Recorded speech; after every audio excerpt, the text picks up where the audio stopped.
বিসমিল্লাহির রহমানির রহিম। আসসালামু আলাইকুম। জানুয়ারির ফার্স্ট উইক থেকে আমার এক্সাম স্টার্ট হয়েছে, তো একটু পড়াশোনা না দেখলে খাতায় তো আর কিছু লেখা সম্ভব হবে না। সো এক্সামের সাথে সাথে আমার সময়ে অসময়ে তৈরি হয়েছে ক্ষুধা। ঘন্টা দুয়েক পড়লেই ক্ষুধা পায়। একে তো মাঘের শীত, তার উপর পড়াশোনা, ভালো লাগার কোনো কারণ নেই।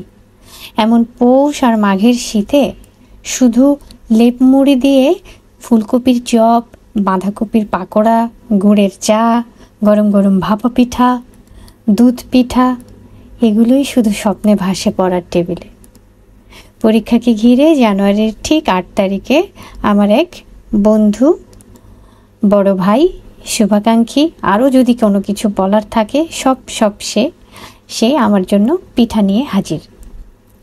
যার কথা বলছি তিনি হলেন শামীম সাব্বির। তার আরও অনেক পরিচয় রয়েছে, সেগুলোর ঊর্ধ্বে গিয়ে সে আমার বন্ধু, বড় ভাই, শুভাকাঙ্ক্ষী। সো আমি তার অন্য কোনো পরিচয়ে যাচ্ছি না। তার সাথে আমার পরিচয় প্রায় 20 বছর। এই মানুষটি আমার বিপদে, উৎসবে, অনেক খারাপ সময়ে, অনেক ভালো সময়ের সাক্ষী। আমি খুব ভাগ্যবান যে আল্লাহ আমাকে আমার বাবা, মা, ভাই এবং জেনুইন সলিড কিছু মানুষকে আমায় উপহার দিয়েছেন, যারা আমার একটু শব্দ শোনার সাথে সাথে যত রকমের সাপোর্ট তাদের পক্ষে দেওয়া সম্ভব সেগুলো নিয়ে হাজির হয়। আমার মন ভালো লাগছে না, বাসায় খেতে ইচ্ছে করছে না, বাইরে ঘুরতে যাব, আমার গাড়ি লাগবে, ড্রাইভার লাগবে, রুম লক হয়ে গেছে, ব্যাস হাজির। শোনা মাত্রই হাজির। পিঠা খেতে ইচ্ছে করছে, হাজির। ব্যাংক থেকে টাকা উঠাতে দেরি হচ্ছে, হাজির। কোথাও গিয়ে কিছু পছন্দ হয়ে গেছে কিন্তু সাথে সেই পরিমাণ টাকা নেই, ব্যাস মুহূর্তেই টাকা নিয়ে হাজির। আরও তো বহুত কাহিনী আছে, আবদারের তো কোনো শেষ নেই। সরিষা ক্ষেত, ধনিয়ার ক্ষেত, কচুরি পানা, যাই দেখি ভাইয়া ফটো তুলে দিতে হবে, ব্যাস।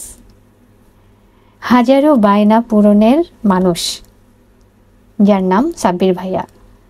কাচ্চি খাবো, বিরিয়ানি খাবো, তাজিরের কাচ্চি, আহা, সৈয়দপুরের চপ, কি খাবো, শুধু নাম বলবো আর ভাইয়া বলবে হ্যাঁ চল। তো এই মানুষগুলোর এমন নেক দৃষ্টির কারণে আজকে আমি এত সেফ, এতটা মজবুত, এতটা পজিটিভ। আল্লাহ আমার সেই ভালোবাসার মানুষগুলোকে সবসময় সুস্থতার সাথে দীর্ঘায়ু দান করুন, তাদের পরিবারকে সুস্থতা দান করুন এবং তারা যেন তাদের কাঙ্ক্ষিত লক্ষ্যে পৌঁছতে পারে। আল্লাহ যেন তাদের সব সময় সাহায্য করেন এবং সঠিক পথে পরিচালিত করেন, আমিন। সো যে ভাইয়ার কথা বলছিলাম, আমার প্রিয় সাব্বির ভাই, এক্সামের সময় আমার পড়তে বসে বারবার ক্ষুধা পাচ্ছে। এই কথা শোনা মাত্র জানুয়ারির 8 তারিখ, ওই দিন পৌষ মাসের 24 তারিখ, হাইরে ঠান্ডা। এরকম ঠান্ডায় রাত 9:30টায় পিঠা নিয়ে হাজির।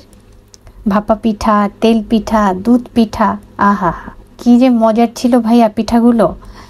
আবারও ঠিক 21 জানুয়ারি, মাঘের একদম কনকনে ঠান্ডা, 7 তারিখ, মাঘের 7 তারিখে আমার বাসায় হাজির। এরকম ঠান্ডায় এমন সব খাবার নিয়ে হাজির, ছোলা ভুনা মাখানো, ভেজিটেবল পাকোড়া, সুইট ব্রেড, রেখে রেখে আমি একটু করে পড়বো আর একটু করে খাবো, এরকম আর কি। তো নিয়ে চলে এসেছে। সেই সাথে আমার আম্মুর রান্না করা গরু ভুনা, হাতে বানানো গমের রুটি, ভাপা পিঠা, আবার অনেক দূর থেকে আমাকে পাঠিয়েছে দুধ পিঠা। কি যে মজা, আহা, কি ভাগ্য আমার। তো সাব্বির ভাইয়া, তোকে অনেক ভালোবাসা, অনেক শ্রদ্ধা, অনেক কৃতজ্ঞতা। তোরাই আমার শক্তি, সাহস আর আবদারের একমাত্র জায়গা। তাই তোদের উপরেই আমার যত রাগ, যত অভিমান। আল্লাহ সবাইকে ভালো রাখুন। আমাদের এই পিলার বা ভিত্তি সমতুল্য মানুষ সমৃদ্ধ যে আঙ্গিনা, সেটাই সবসময় শান্তি বজায় থাকুক আল্লাহ পাকের রহমত। তো আজকের ভিডিও এ পর্যন্তই। সবাই সবার অবস্থান থেকে ভালো থাকবেন। সবার জন্য শুভকামনা। ধন্যবাদ।